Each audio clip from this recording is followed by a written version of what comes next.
Hello, everyone. I'm from your telephone company. The telephone, the greatest advancement in human communication since the printing press. Its proliferation throughout society spurred innovation, created jobs, helped grow the economy, and brought people closer together.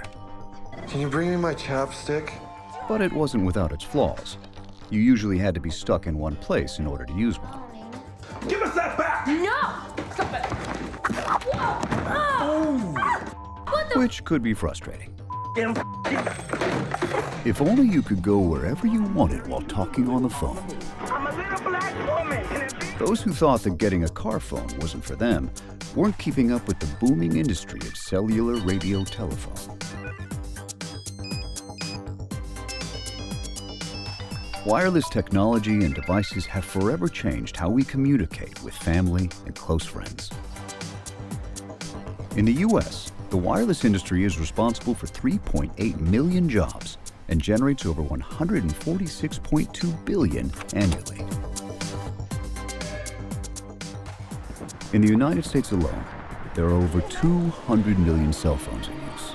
Globally, this figure stands at 4.77 billion and is expected to reach 6.1 billion by 2020. Prior to 1984, wireless technology was only used in the military. And in 1984 was the first move to take wireless technology into the consumer environment. Cell phones, at the time, they were excluded from any pre-market testing. So they came onto the market without any safety testing at all.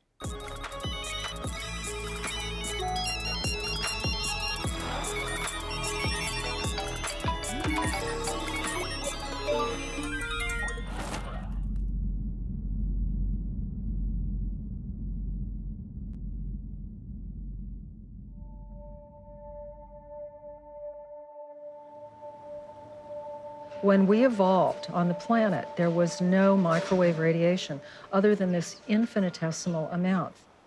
And what we have added today is a billion times more microwave radiation. Our bodies didn't evolve with it, and we have no protection against it. So it's invisible, but it's a very real environmental pollutant. EMF, or electromagnetic fields, are invisible forms of energy, often referred to as radiation. They are associated with the use of electrical power in various technologies, including wireless devices.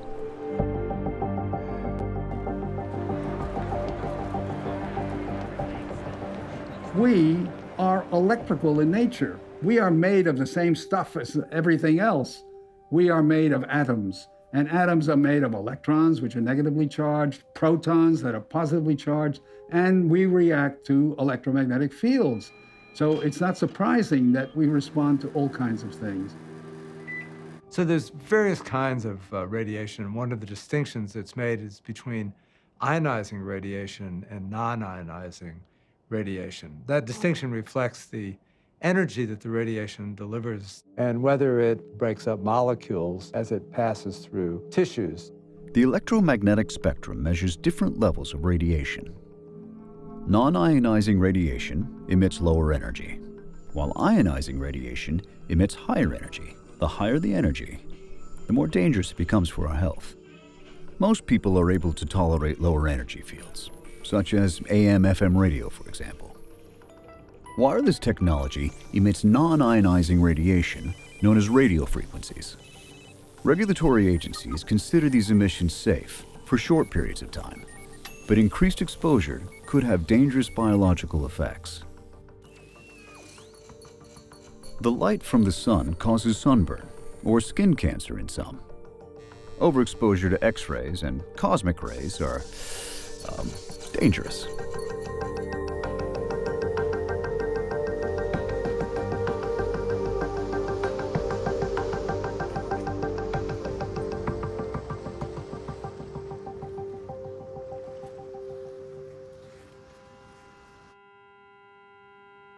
Where there's scientific uncertainty and a need for research is how non-ionizing radiation might cause some of the diseases that are of concern. Some of the diseases we've seen epidemiologically, So yes, we know that there's a potential to heat, and then there are questions about whether there are other potential mechanisms.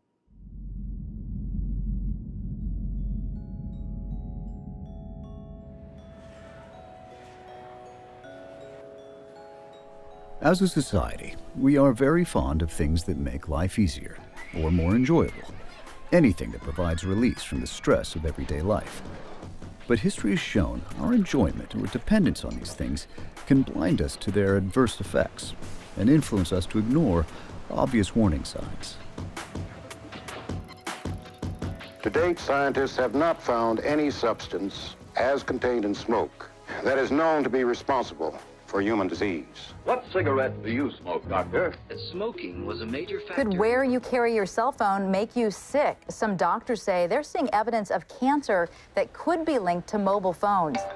It's convenient, say many young women. It's probably the most convenient place to put it, especially when you go out. You know, you put your money on one breast and your phone in the other. If I'm wearing a dress ever, I usually just slip it like in the straps or down in the center. I used to carry my cell phone in my bra whenever I'd use a Bluetooth headset because the connection was poor. Otherwise, if it was anything further away, it just wouldn't work well. I don't have a family history of cancer, and so cancer was nowhere in the radar as far as something I thought that I would ever have to deal with in my life. I was diagnosed with breast cancer, and they found 5 tumors pretty much in the footprint of where the phone used to sit, right in the kind of center area of my chest.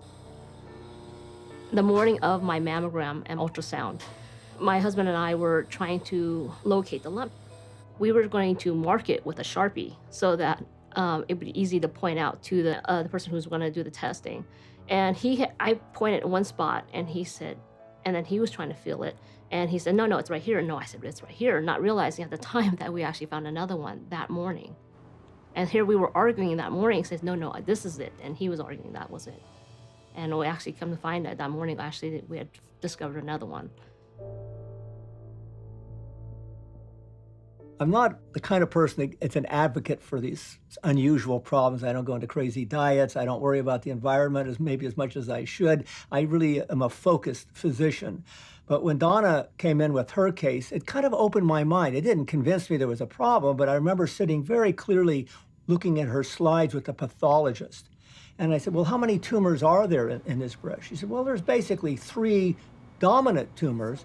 But it wasn't until we looked at her mastectomy specimen under the microscope and saw what wasn't just a single cancer, but it was multiple cancers, but it was very extensive in a very unusual pattern. And that's when it clicked with me. I said, I don't remember seeing that pattern in anybody before. And I remember her saying she's worried about her cell phone. Could there be a connection? The best evidence that we have for an adverse effect of RF is an increase in the frequency of cancer. The wireless industry denies there's a problem, citing a lack of scientific evidence that cell phones cause breast cancer. There is no evidence, but that's because we haven't studied it. Until further data either supports it or disproves it, I would keep cell phones away from the body, and in particular, the breasts. We have cancer registries in place that quite carefully track new cancers among children and adults. They work with the hospitals, the clinics, the pathologists to identify each new case. And this is to help us understand how much cancer there is, what kinds there are, and what directions the rates are going. Are they going up or down? The question comes up, how long would it take to prove that cell phones could cause it based on the way we figured out smoking caused lung cancer? And there's no database. All this stuff takes years to accumulate. The doctors, by and large, aren't asking patients, did you put your cell phone in your bra? Yes, a few of them are, and I've had phone calls, and I've had patients come to me because their doctor made the connection.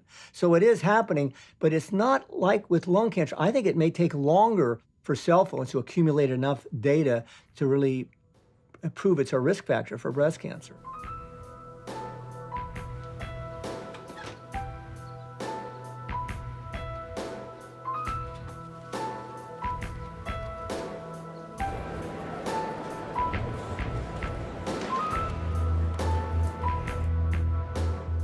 How is it that wireless devices and Wi-Fi have been able to permeate our daily lives over the last 20 years without the public being made aware of the associated dangers? So back in 1984, the two key agencies were the FDA for the devices and the EPA for the infrastructure. The FDA, or Food and Drug Administration, was established to protect and promote public health through the regulation of the food, tobacco, veterinary, cosmetic, and pharmaceutical industries.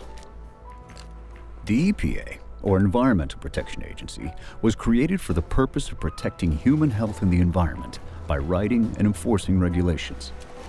Neither agency had any previous experience with the regulation or safety testing of new technology. Both of those agencies preempted either pre-market testing or post-market surveillance because at the time it was felt that the power was so low for cell phone transmissions that there could not be heating. And without heating, there could not be health effects.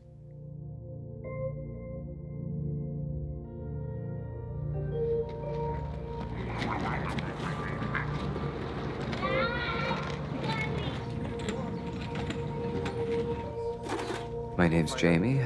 I'm from Los Angeles, California. I'm a photographer, and I'm electrosensitive. I'm gonna turn this off. This is a kill switch because it's an electric stove, and like most things electric, it triggers me, so even making something simple and boring like a quesadilla, he's on it? No. All right. Electrohypersensitivity, or electrosensitivity, is the sensitivity to electromagnetic fields in the environment. I think when cell phones first came out, we'd have, the burning feeling, the hot ear syndrome, kind of headache, but didn't think anything about it because we were all told they were awesome and safe. Another aha moment was when we had wireless. Just watching movies on the laptop, the symptoms would start. Headache, brain fog, itchy eyes. I just thought maybe I'm staring at the screen too long. I would get a zing when we drive up and down the 405. Every time, especially this tower close to our on-ramp, I would get like a zing. It's like a burning feeling. Electrohypersensitivity, or EHS, is currently not a recognized medical diagnosis. Experts are still divided as to its validity, and the World Health Organization claims there is no diagnostic criteria to link EHS to exposure to electromagnetic fields or microwave radiation. I was diagnosed with EHS in 2011. I became electromagnetically hypersensitive in 2009. There are many symptoms, but when I'm in a high EMF environment or in a place with strong Wi-Fi, first it starts off with a burning sensation in my forehead. Dizziness, fatigue. Pain in the back of my head. Right in my neck and a headache. And my muscles start pulsing or vibrating. Where I feel like I'm going to throw up. Heart palpitations, breathlessness, feeling faint. I left my home for 3 weeks and I didn't have a headache the entire time I was gone. I came back into my house. My headaches returned immediately. Microwave radiation is the ultimate pollutant. You can't see it, you can't smell it, you can't hear it, but you can feel it. Electrosensitivity is something that people have started to describe in recent years, and there are very few studies of it, let's put it that way. But a study was done down at the University of Texas by Dr. Ria, where he had people in a room and actually exposed them to radio frequency signal. And he was able to show bona fide cases where people could identify correctly when the field was on and when the field was not on. If there was somebody that was questioning whether this is psychological or biological, I'd just say come and live with somebody who's sensitive. It's not even that he's thinking about it and then starts to feel ill. He'll start to feel ill and then we'll notice, okay, something's off. I think a lot of people are having these types of symptoms and have no idea what's causing it. There are so few physicians that deal with any of these issues, and most of them are very expensive. But those are the people that even know what's causing their problems. And there's a lot of people who, when they even do figure it out, those around them are skeptical, and so they don't have the support. Now, what's the difference between me and somebody who's electrosensitive? My body was able to adapt.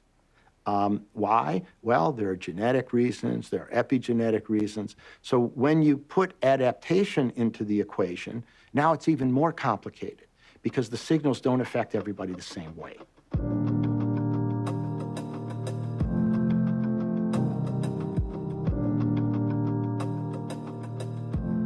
I'm here in Brussels to attend a conference on electrical hypersensitivity and multiple chemical sensitivity. And the reason that we're holding this conference is because there are so many people suffering from environmental illness, and it's important to get the scientific community together with the medical community so that we can help people recover from electrical hypersensitivity. My background is as a neuroscientist. I've studied the central and peripheral nervous system. We had struggled for many years to get some form of answer to the simple question: a person with electrohypersensitivity, what is he or she? This Congress is trying to raise awareness among healthcare practitioners because so few of them recognize environmental sensitivities, and very often people are misdiagnosed as having psychological problems rather than physiological responses to environmental stressors. If I ask you how much more such radiation does penetrate your body today compared to like 10 years ago, is it twice as much? 3 times as much? No, it's a quintillion times more. That's a 1 with 18 zeros.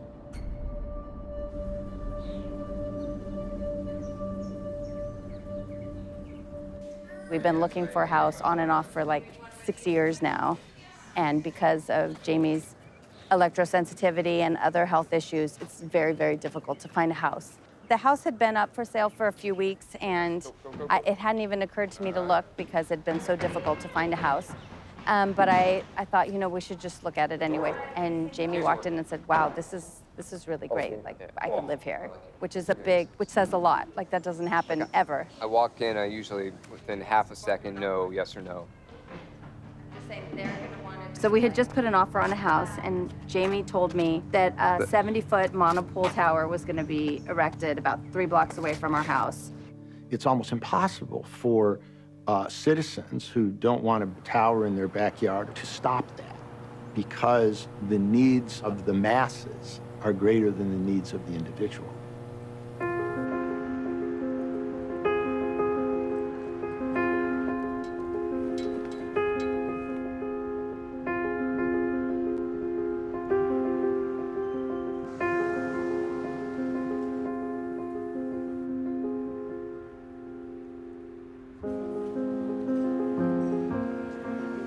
I think it's an interesting area for me personally as a doctor to learn more about the electrosensitive syndrome. And I would hope that there would be criteria for the diagnosis, which we don't have today. My hope is that this should be recognized as a medical disorder and as such get an international code of diseases. That's one thing which is urgent. The other thing is to come up with some kind of treatment advice, because there are different types of treatment. It is recognizable biologically, but the information about how to recognize it biologically is not pervaded through the medical literature. There is an increasing body of diagnostic tests and guidelines that can correlate the exposure of a person to radiation and the physiological effect quite reliably. You can do a blood test, you can do a urine test, you can measure malondialdehyde, lipid peroxidation, you can see what's going on with those cells, and that is a biological measure that says the person is impaired. Recently, Professor Dominique Belpompe from France tested about 700 people who suffer from electrosensitivity. His study showed severe damage, such as damage to the immune system, to the nervous system, and established additional biomarkers for the diagnosis of electrosensitivity.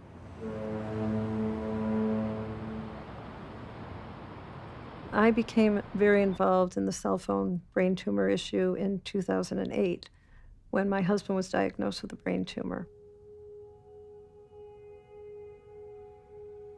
He had a grand mal seizure in the middle of the night and was rushed by ambulance to our local hospital. And within an hour, they had done a CT scan, and they said he had a large mass in his right frontal lobe. He had to wait, though, about 2 weeks for surgery. And what was really remarkable was that our son had worked for Senator Ted Kennedy. He was an intern for him. We've just learned here in the last hour or so that Ted Kennedy has a brain tumor. That news. So my son came in and he said, "Mom, I have to talk to you about something that's really bothering me." They think it was his cell phone. And I was just stunned because my husband was a heavy user of a cell phone. He always held it to his right ear, and his tumor grew. It was his right frontal lobe. I remember that night I sat up all night long searching the internet, and I found all this information that I had no idea existed.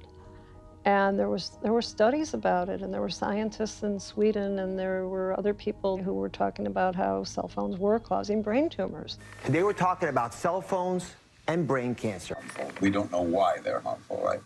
Cheryl Crow was recently diagnosed with a benign brain tumor. It's in my cell phone area, and there are no doctors that will confirm that. But There's no way to say that cell phone use is safe. The public generally assumes that if one is selling something on the market, that we have had assurances that that device is safe. There's truth and there's justice. The science is all about truth. Let's go find the truth of whether or not there are dangers and all of that. That's the truth part.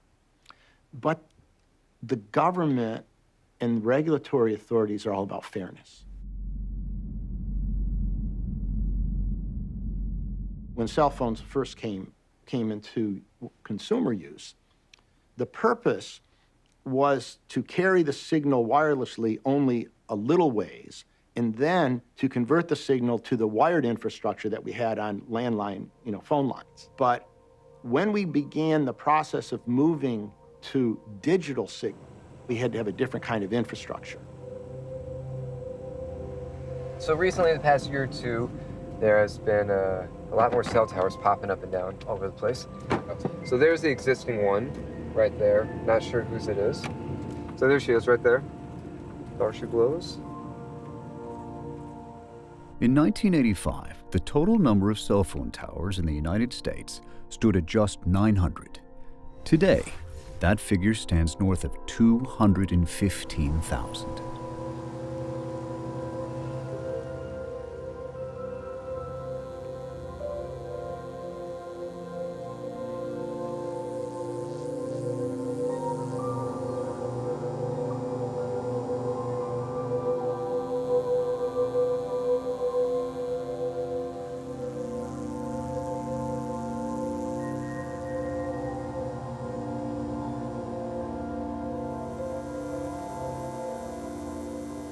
What ended up happening was that the infrastructure that would be required to deliver, cell phone signals and later Wi-Fi had to be spread all across the country in what was called cells.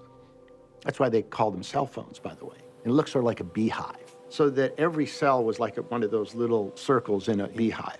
And what would happen is that the signal would go to a base station, and then as long as you were within the cell on your phone, that cell tower would be handling your call. But as soon as you moved into another cell, it would hand off the signal to the next cell tower. And that required an infrastructure so that there's always a transmission and reception loop between the cell phone and the infrastructure or the closest base station. That's also how the base station knows where you are. If you have good signals in Maryland, but you don't have good signals in Virginia, Maryland would have a commercial advantage in business. It's about fairness. And when you go back to our Constitution, the Commerce Clause is one of the big fairness clauses. So it became a federal program to build out the infrastructure. That was the rationale for the federal government being able to come in and, in effect, in some cases, step on the rights of individual citizens in order to build out the infrastructure.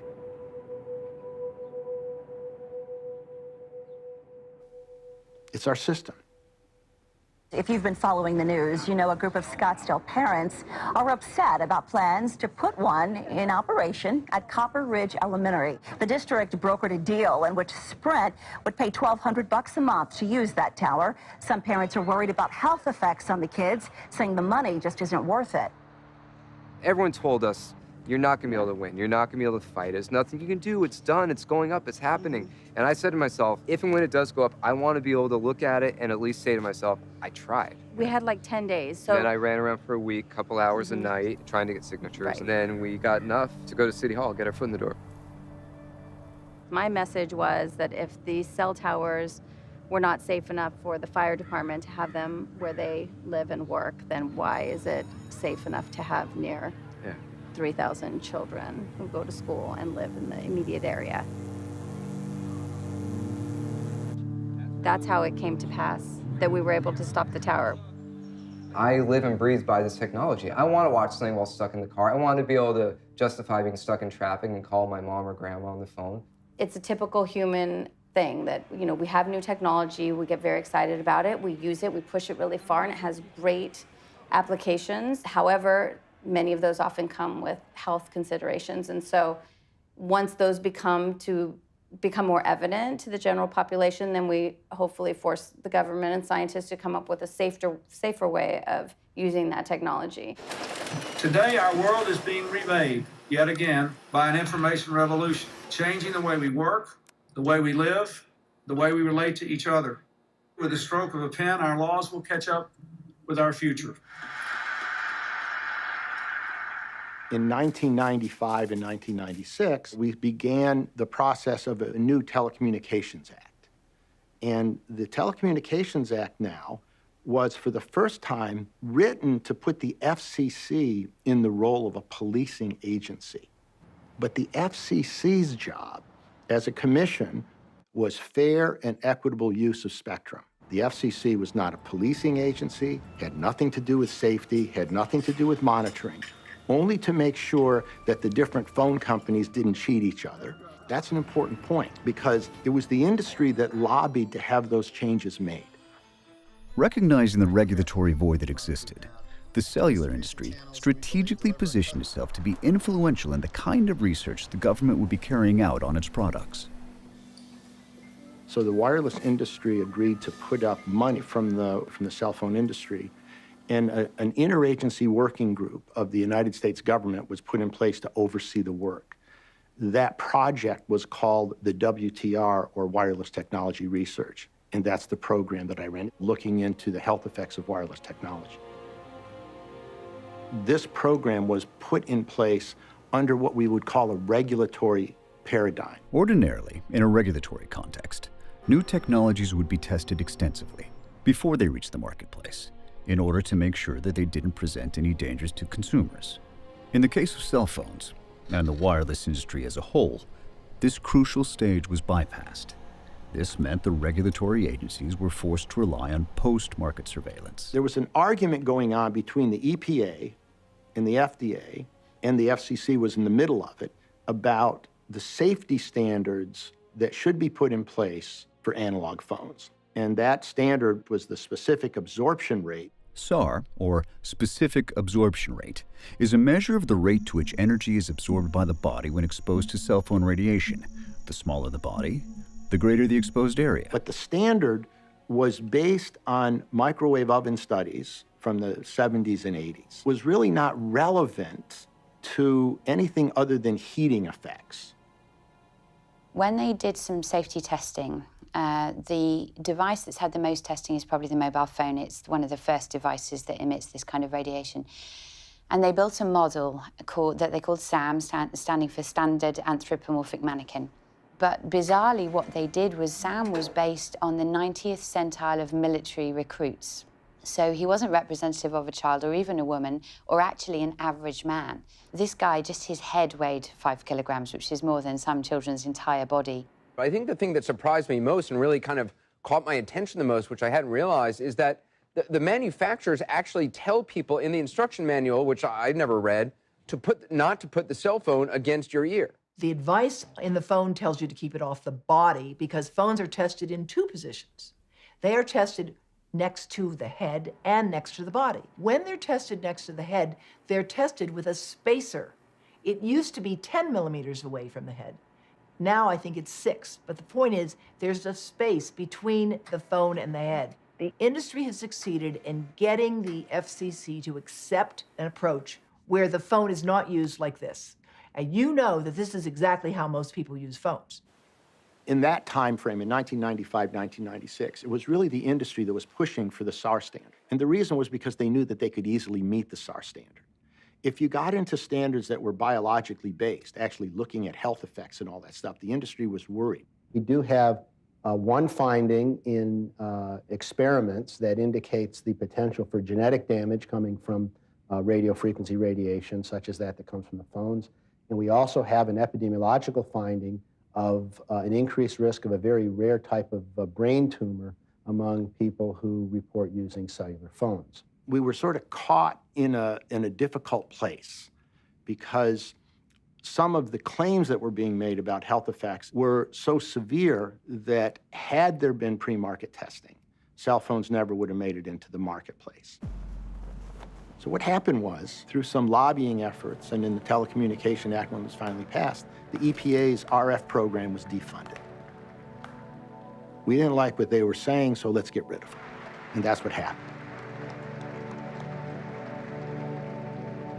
People deserve to have the right to know. The industry wants to keep the cat in the bag as long as they possibly can, that there is harm. They don't like the word radiation. They don't like the word safety. They're against all of this because they don't want to alarm people, and the big thing is they have no liability insurance. By Lloyd's of London or Swiss Re, the two top insurance companies. The main effect on the insurance industry will concern product liability claims for bodily injury. I'm involved in this issue because I love my husband. Just a few months after Alan had his diagnosis of a brain tumor, I ended up testifying to the United States Congress about it. Today's hearing will examine what science is saying about the potential links between long-term use of cell phones and tumors or other health effects. I see this from the public health perspective as being very, very important, that we urgently need more research. We have almost no U.S.-funded research in this area. I'm not a scientist. I'm a human being, a mother, a wife. I do know from my research and from talking with doctors and scientists worldwide that there are major flaws, even in this interphone study. I have in front of me something right here that says, the interphone studies always find a statistical significant elevated risk when a cell phone has been used for 10 or more years on the same side of the head where the tumor was found. I'm sorry, but I'm not understanding the lack of correlation here. The FCC is debating the science, and the FCC is a captured agency. They're captured by the telecom industry. There's a revolving door between the telecom industry and the FCC. There's people that have worked at the FCC that now work for the telecom industry. There's people that work for the telecom industry that are now at the FCC. When I myself look at where people go for advice, so where would I go as both a parent and a medical doctor? I look at the World Health Organization, I look at my government and the education authorities and the groups like the Department of Health. And it's very hard now to find groups who are truly independent. All of these groups receive revenue from the telecommunications industry. The wireless industry spends $100 million a year lobbying the Congress. They have very good access to the FCC, so it's really hard to go up against the power of this industry, even when you have the facts on your side. Despite the industry attempts to suppress the findings of the scientific community, scientists continue their pioneering research into the adverse effects from EMF and RF exposures.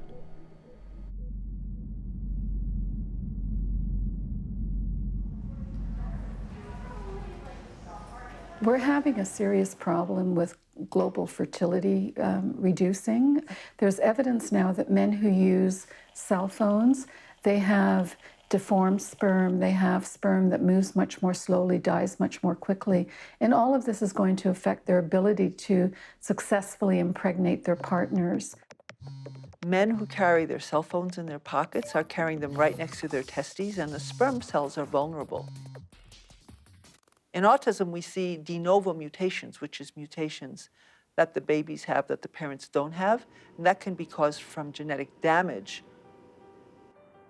There's been a study done in Iceland where historically they have a usually homogeneous population when many of the people are related, so they have similar DNA, and when something is bad, it'll stick out like a sore thumb. They took, I think it was only 78 children, and half of them were autistic, and they analyzed the DNA of the child, and the DNA of the mother, and the DNA of the father. And they found that they had some mutations in the child that were not present in the parents.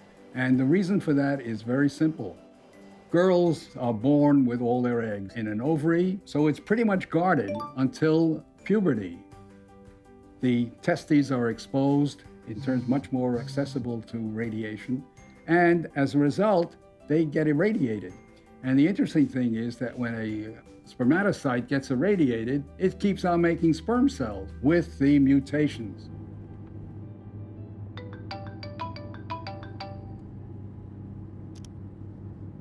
If there is a genetic change, a mutation, that modification will be maintained throughout the life of the individual.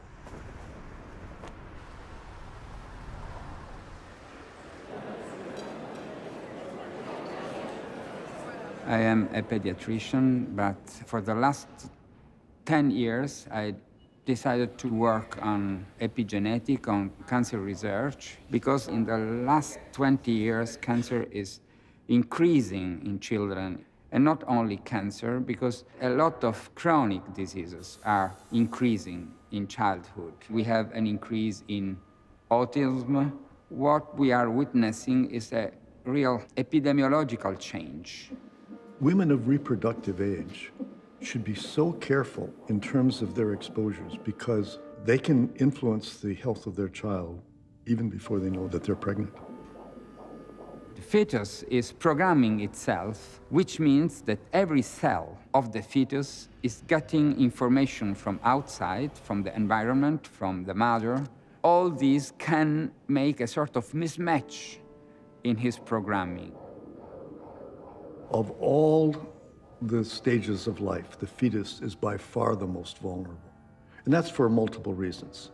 First of all, the fetus is growing cells rapidly, so cells are dividing rapidly. So if there is an exposure, that can influence the fetus and can alter the whole lifespan of the subsequent child. The fetal programming is very important for every tissue and for every organ. The most important thing that we are trying to understand is the way in which the brain is forming in the fetus. When something appears to be caused by an environmental influence, one ought to figure out what it would cost to take care of it or to do something to ameliorate its effects and how it compares to what would happen if we did nothing and we'd have to do the cleanup work afterwards. And in 2007, we published the first bioinitiative report. And that report is basically an encyclopedia or a compendium of all the science in public health that comes to bear on the issue of whether EMF and now radiofrequency radiation are in fact cancer-causing and are perhaps a cause of neurological diseases like Alzheimer's and cognitive problems and developmental problems in children like autism. So scientists decided it was time to counter the industry claims that there is no evidence. Now, the thing is, it came out, and there were a number of people who didn't like it because they said, first of all, it's not an authorized group. I don't know what they want in an authorized group. They want a bunch of fat cats or political characters. These were scientists who were talking about the stuff that they're working on. The bioinitiative has been criticized, and it was also considered pretty good. And one of the people who considered it pretty good was the European Parliament, who used that as an argument for saying that one ought to look at the electromagnetic safety standards. Today's research struggles to keep up with the technology, as more and more aspects of our daily lives become dependent on wireless devices. This is particularly true for children, many of whom have known nothing else other than the age of smartphones and tablets. A little more than 10 years ago, my first grandson was born, and when he was 9 months of age, he could find a cell phone, turn it on, and play a game. So I was, of course, very proud of how smart he was, but I began to look into what we know about the developing brain and how it is affected by different things. I'd been a CDC advisor on lead poisoning, and I knew that the brain doubled in the first year of life, and that we go to great lengths to protect children's brains from lead poisoning. And here we were exposing them to something that had never really been tested. So the more I looked into this, the more concerned I became. I found that Sir William Stewart, who had been Margaret Thatcher's key advisor on chemical weapons, had concluded in a report for the Royal College of Physicians that cell phones should not be used by children aged 16 and younger, and that we really did not have adequate safety information. The more research I did, it led me to conclude that we really didn't know a lot about this device, and it was being proposed and heavily marketed around the world, and this was now 11 years ago. We have a number of barriers in our body to protect important tissues, and we have ones in the brain to protect the brain from toxins and bacteria, heavy metals. And what this means is that some of the toxic things that can be transported in blood don't cross into these very sensitive tissues, so they have barriers. In the case of the brain, it's called the blood-brain barrier. In the early work with microwaves, Alan Fry, who was one of the early workers in this area, published a paper where he found that when he put a dye into the blood, shortly after exposure, you suddenly found it in the cerebrospinal fluid. Obviously, what happened is the blood-brain barrier had leaked. The blood-brain barrier leakage is apt to be a rather important effect in terms of the pathology that can result from people, because if you're going to contaminate the environment of the brain, you can expect all kinds of odd things to be happening on exposure to EMF. The exposures from the time you're conceived, the things that you get once you're a baby, the baby monitors that your parents, in all good intention, put next to your head, which is like living next to a cell tower. I think of autism as an overload of the brain where the genes can set you up, whether you fall off the cliff into severe autism, whether it's mild autism, whether it's sort of behaviorally, cognitively challenged. It's a cascade of things that go wrong, that pile up, and then the brain, as I see it, reaches a tipping point.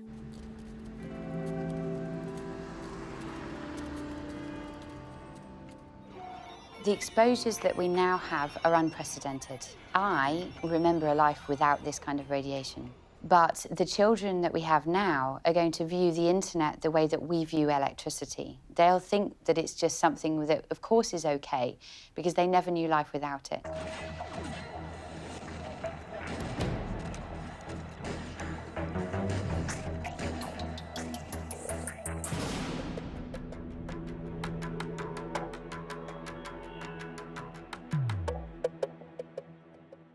But in terms of legislation to protect children, yeah, the level in classrooms, in my opinion, should be 0.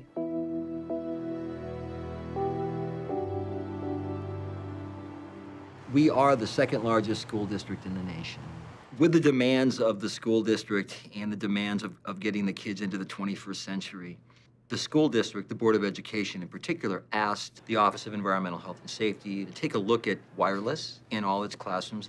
And so the district, wanting to move forward with the technology, wanting to meet the demands of the state in terms of the testing that needs to be done, we need to look at how we can accomplish that. And certainly Wi-Fi is really a good fit and a good answer for it. But again, we need to look at that in terms of its safety. And a lot of people claim that even at very low levels, there are adverse health effects associated with these radio frequency exposures.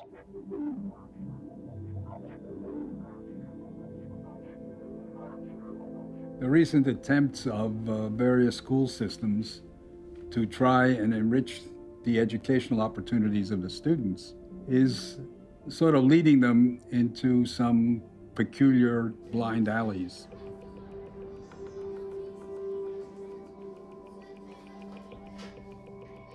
The particular concern is when you have a wireless classroom in schools. You have one router and you have 20 or 30 kids with a wireless laptop. That is going to be a really hot Wi-Fi environment. And those children are going to be exposed to that radio frequency radiation for as long as they're in that classroom. Most of the classrooms were configured in a way where we had longer tables in a classroom.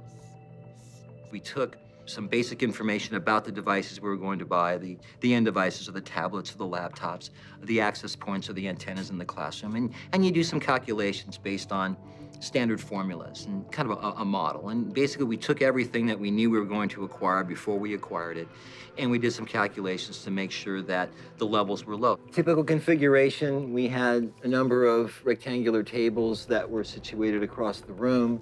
We had students that were located around each one of the tables.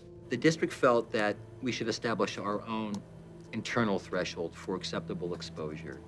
And so what we've done was we've looked at the available research, and the district has set a threshold of acceptable exposure at 10,000 times lower than the current FCC standards. 25 years ago, when the FCC standards were adopted for thermal effects, we didn't have all of these wireless devices, and the impacts on health weren't epidemiologically visible, which they are today. These are cell-level effects. These are effects on your DNA. They got nothing to do with the level of power, how much punch we're packing to actually heat up a piece of tissue. And this is the part that the FCC won't admit. The standards that we should have are standards that take into account non-thermal, low-intensity effects at 1,000, 10,000, 100,000 times lower. So the phase one of our program rolled out. A number of schools received these end devices, access points were installed, and students began to use them. So what we did was we actually went into the field and we actually took measurements in the classroom. Initially, we would walk through here, getting readings from both sides. We do on the outside the same, we do on the backside the same. And here to get a general feeling of the overall ambient. We focus on the router that is on the ceiling, but we're forgetting to think about all of these 25 additive energy producers in the room. Far exceeds the amount of energy being produced by that single wireless router that's on the ceiling. One piece of this is particularly important, and that is the tablet itself. These tablets are extremely high radio frequency emitters. They have either 3 or 4 or 5 antennas built into the areas where you can hold one. When I looked at the Apple User's Guide, and if you take the time to scroll through it and you look at radio frequency radiation issues, there is a paragraph that will light your hair on fire because it says, a small percentage of people may be susceptible to blackouts or seizures. Discontinue use of iPad and consult a physician if you experience headaches, blackouts, seizures, convulsion, eye or muscle twitching, loss of awareness, involuntary movement, or disorientation. They test these devices and the FCC receives information. There's a number of different tests that they do. And we found the higher concentrations of the higher field strengths were located when we put the probe located right here in the center. And this seemed to produce some of the higher field strengths right at the task level in the center of all of these end devices being used.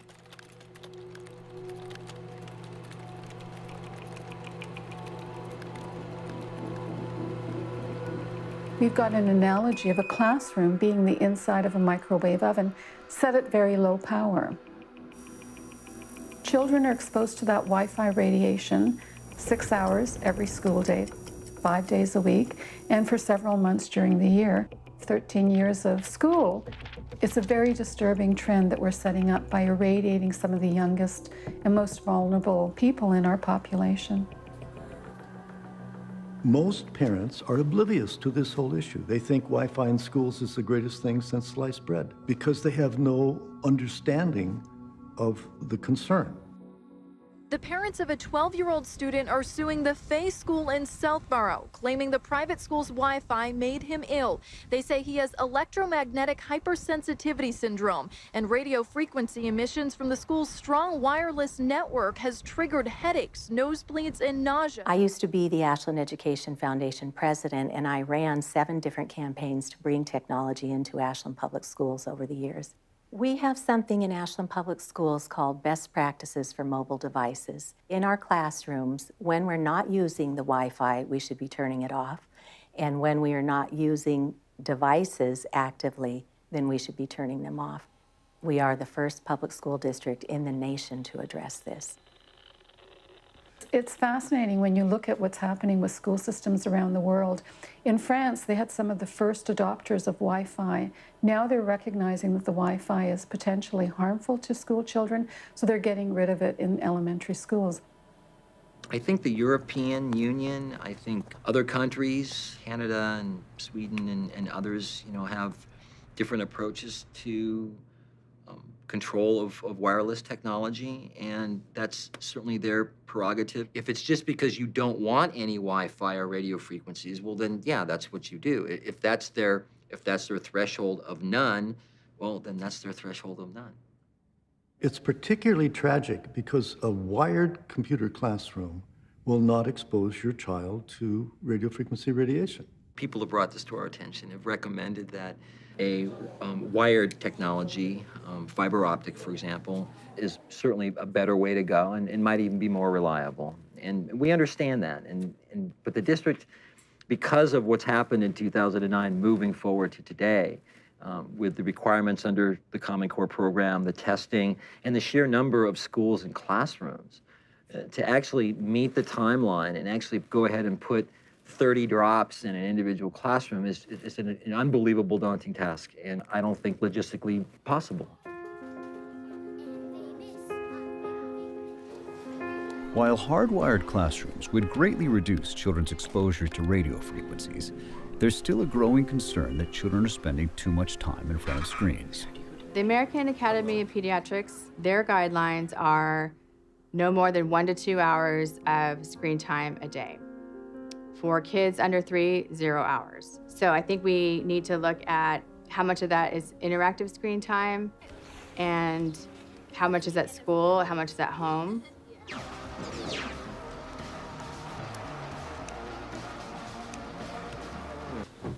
Kids become addicted to their signals. You can go into a nice restaurant and there are 4 people sitting at a table and they're all doing this, not even interacting with each other. And there's been such a change in the way people interact with each other. It's all about them. And it's not just because of Facebook. It's all about this is more important than interacting with you. From a psychological point of view, from a development point of view, those things are important. To be able to focus, to be able to remember things, to link complex thought, to track somebody's facial emotion as it has subtle shifts. All of these things require incredibly high levels of subtle, coordinated brain function. That general concept, to me, is what links the various brain problems that people are facing, ranging from Alzheimer's, where you can't remember, to attention deficit, where you can't focus, to behavioral dysregulation, where little things send you flying off in one direction or another. When you look at all of these at the chemical level, you see varying degrees of severity of depletion of protective substances like glutathione in the brain. And you see brainwave changes. In addition to that, there's a few things with electronics that seem to impact sleep. The first is the screen itself. The light from the screen tends to be a bluish or whitish tone, and that mimics daylight, and the brain thinks it needs to be alert. When that happens, melatonin, which is the sleep signal, gets suppressed for several hours. So even 10 minutes or so of screen time in your evening will suppress melatonin. When melatonin's suppressed, we don't get the benefit of it fighting inflammation in the brain. And we know that kids with ADHD, they have abnormally low melatonin to begin with. There has been a 53% increase in the past decade. In all, 11% of kids have been diagnosed with the disorder, and approximately 2/3 are being treated with medications like Ritalin and Adderall. On the surface, the answer would appear simple. Monitor your child's screen time and limit their exposure to wireless technology. But the reality is that taking away their devices may not be enough.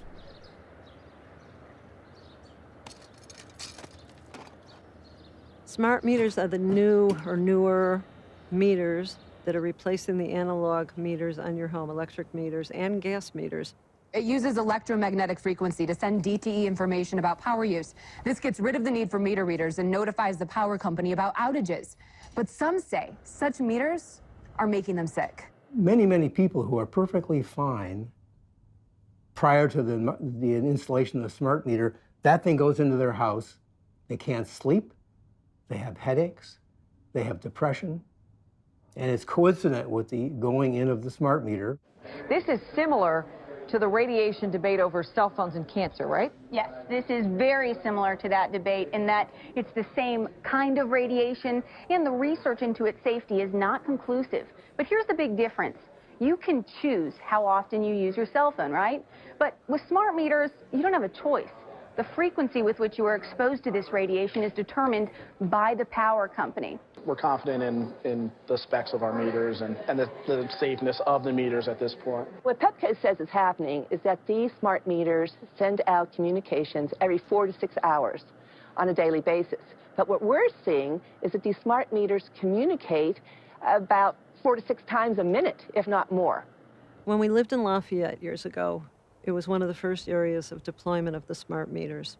And I absolutely did not want one because I knew that this non-ionizing radiation was not healthy. So I called to opt out, and they said at the time there was no opt out.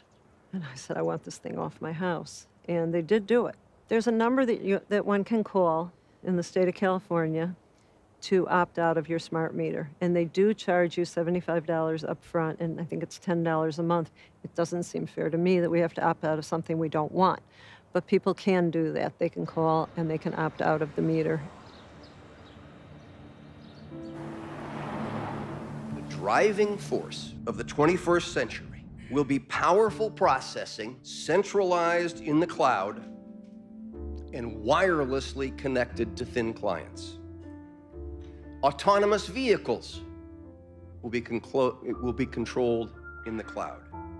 Smart city energy grids, transportation networks, and water systems will be controlled in the cloud. Immersive education and entertainment will come from the cloud.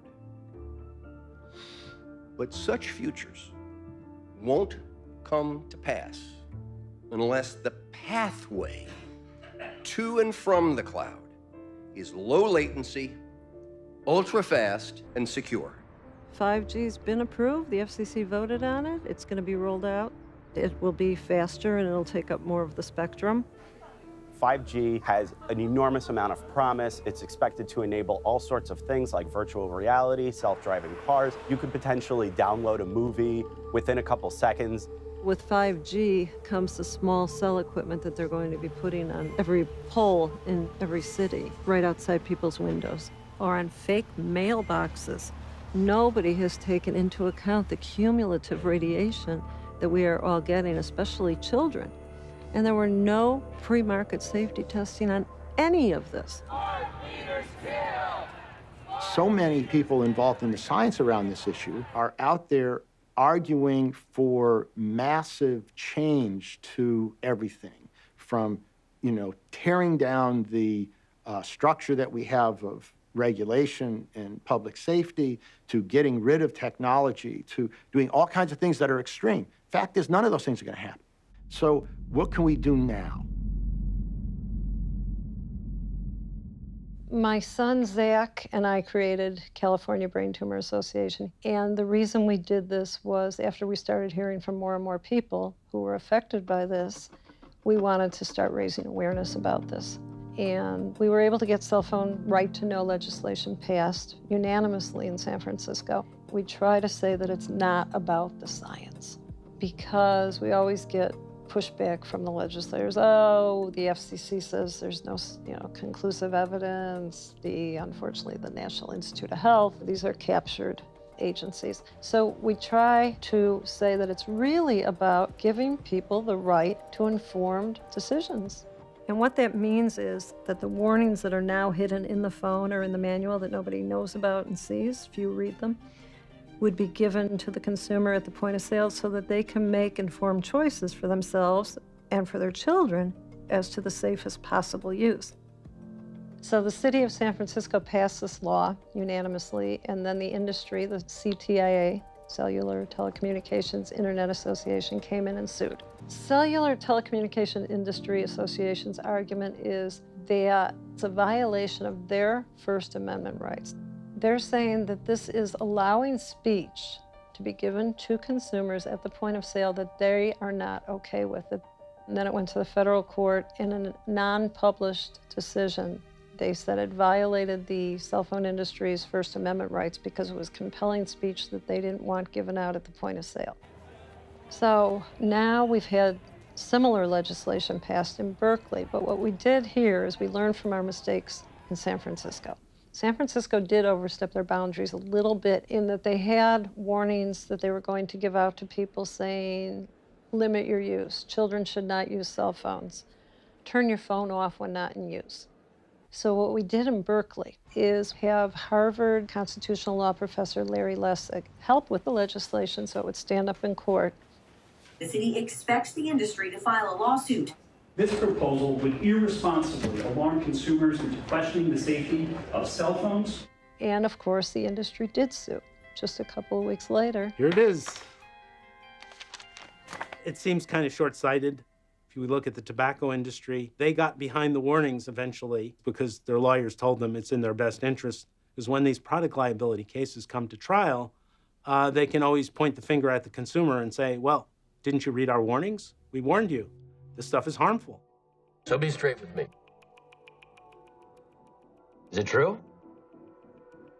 It could be. No, well, come very, on. very no few scientific cases. Proof There at was all. an unfortunate It's really a incident out in complicated Iowa. situation. Gentlemen, practice these words in front of the mirror. Although we are constantly exploring the subject, currently, there is no direct evidence that links cell phone usage to brain cancer. What is this direct evidence that they, in the movie, concluded didn't exist?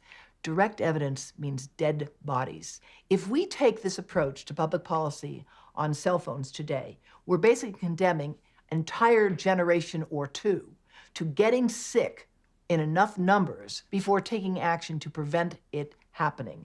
I have proposed that on every mobile device, whether a phone, whether a router, whether an iPad, that there be a 2 cents a month fee paid equally by the consumer, the internet provider, and the manufacturer. And that amount of money would generate the funds that we need, first of all, to train people in medicine and engineering so they'd understand this. We need to do the monitoring of the impact of children in schools, and we need a public educational program. It really has to be solved more from a regulatory point of view, more from a population-based point of view. Good evening. The World Health Organization today said cell phones are possibly carcinogenic. People are hearing that the World Health Organization, that's the medical arm of the United Nations, is sounding the alarm about cell phones. It puts it in the company of several other kinds of things, like lead is also a possible carcinogen, according to the WHO, as well as engine exhaust and chloroform. You have to see it in the full context of the evaluation scheme. Group 1 means it is established that it's causing cancer in humans. We are 2 steps below, which is 2B, that at the time we cannot confidently say that it's clearly causing cancer in humans. That classification has been done in 2011. And since that time, we have at least 2 large studies suggest that it should be reclassified as at least group 2A, or some people believe that it should be reclassified as group 1, so it's 100% carcinogen, in other words. The classification means there cannot be an assurance of safety, and it signals a need for more research. And then for some, it would signal the need for being precautionary in terms of handling this exposure. In view of our present scientific knowledge, we hereby stress international institutions, particularly the World Health Organization, to recognize EHS and MCS. Although our scientific knowledge remains incomplete, we unanimously acknowledge this serious hazard to public health, urgently requiring the recognition of these two pathological disorders at international level.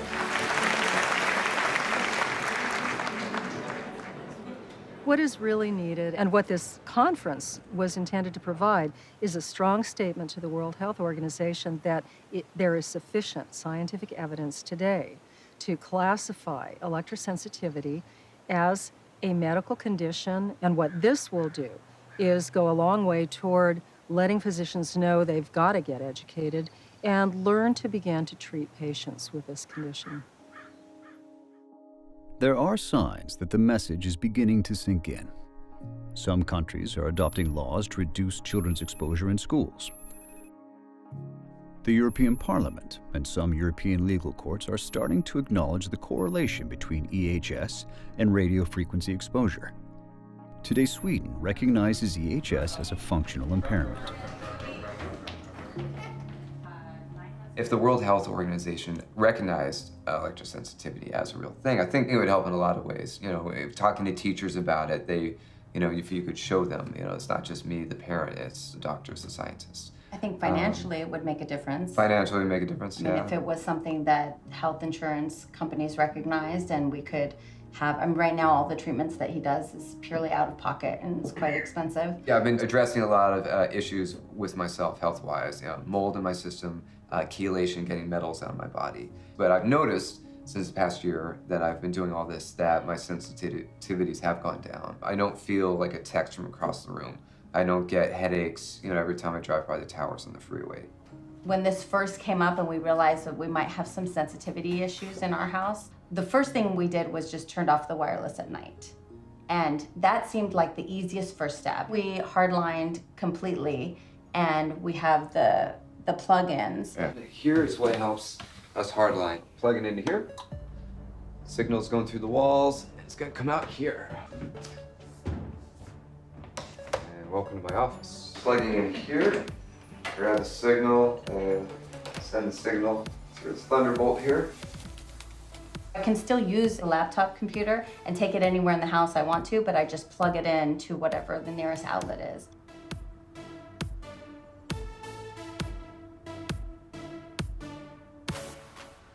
These are all things that immediately will reduce your exposure. Use a wired earpiece. Concentrate on speakerphone. The worst time to put a phone right next to the head is when you say hello, because it's programmed to go to max power. 100 times a minute, it says, where are you? Here I am. Where are you? Here I am. We can change that. You can program it to do that less often. You can have it go, as the Android system does, into a deep sleep so that it doesn't always ping you back and forth. Be aware of the number of sources of wireless that sneak into everyday life. As you layer up, your dose actually is larger and larger as we're at the same time deciding we have to have lower and lower exposures to protect our health, our sleep, and the next generations. Because of my sensitivities, we want to address it at the boys' school because all the schools are wireless. Every school is wireless. So we asked them, at least if they're going to be in that all day, can we at least take out one of the factors and not have their laptops be wireless? So by doing that, we were able to convince them to hardline their computers. Nowadays, because there's so many kids that have food allergies, that we've explained it to the teachers and the other kids in the class as kind of a similarity. Just as you wouldn't make every kid in the class eat peanuts because some kids have a sensitivity to that, please don't make every kid in the class use wireless. Alan's situation now is that he's been fortunate. He's alive and doing fairly well 8 years later. He does have to go for MRIs every 4 months to see if there's any new growth, and thankfully there has not been. I live 6 months at a time. You never know when you're going to come out and it's going to be, they're going to say it's growing again. She sees what I'm going through and what our family's going through and doesn't want to see that happen to anybody else. Just calling it Right to Know says what it's all about. I'm really proud of you. All this work is in response to my illness, and it means a lot to me. Thanks. It's a very, very tough fight, and it's been a long time. I've been involved in this for about 8 years, and there's times where I feel like giving up, and then there's times where I say, no, we're going to make progress. I'm not going to stop, and it's usually when I hear from more and more people every day that are sensitive to wireless, or I hear from people every week or two that their spouse has a brain tumor that they think is from their cell phone, then I say, I'm not giving up. I do have a certain sense of optimism that eventually the right thing will happen, like it did with tobacco, like it did with asbestos.